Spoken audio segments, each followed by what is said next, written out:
tell us about this film? What was the inspiration for the story for Thunder Broke the Heavens? Okay, so Thunder Broke the Heavens is a story about two kids that survive a terrible tragedy, a murder-suicide, where their family and entire extended family are all killed on Thanksgiving, and they're the only two to escape. And the story follows them as they go through the foster system, and then eventually they're in an abusive situation. They run away and live in the woods for several weeks, and so it becomes this story about their survival and the way that they try to work to stay together and not let society pull them apart and kind of destroy the family, the only family that they have left. So it's a comedy. No. It's a pretty intense film, and these guys did a really good job portraying those emotions, those difficult emotions that they had to go through. Yeah, I'll bet. Now, what can y'all tell us about the experience of the film? What was it like working with this guy here? Nothing but good things. It was an amazing experience. It was definitely hard, but it was definitely worth it. I made them live in the woods for like 3 weeks. Like I would make them like grab a bunch of stuff and like hike up giant hills with like barbed wire around. It wasn't like empty bags. There were like things like inside. I had them carrying like 30 pounds worth of stuff, like falling down this hill. So I tried to make it as real as possible for them to experience it. And then after they kind of got used to that, then we gave them more empty bags to get up the hill. But I wanted them to really like feel what it was like to go through that experience. Now, does an experience like that make you more grateful for what it's like to not go through something like that in your own real life?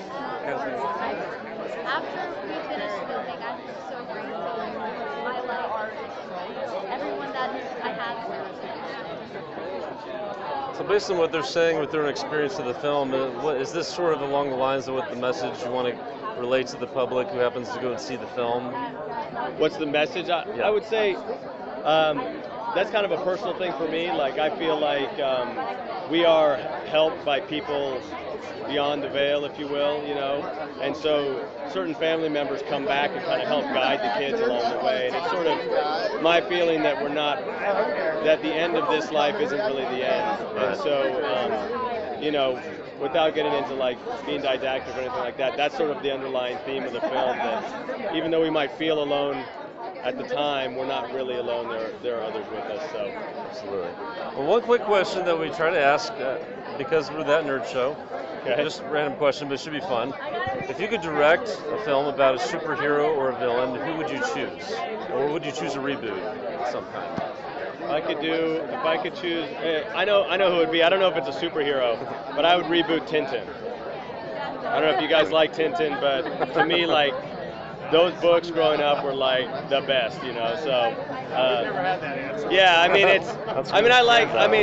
I like certain issues of Spider-Man. I like certain issues of Hulk and stuff like that. So I mean, there's areas that I go in, but like from my youth, like Tintin was like the coolest, smartest like kid, you know. And so the movie they made is pretty good. It's not terrible. It's pretty good. But I always kind of wanted.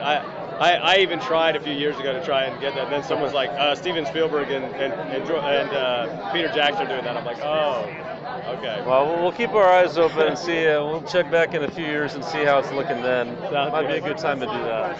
You can play a superhero. Who would you do? Catwoman. Okay. What about you? If you could play a superhero, who would you play?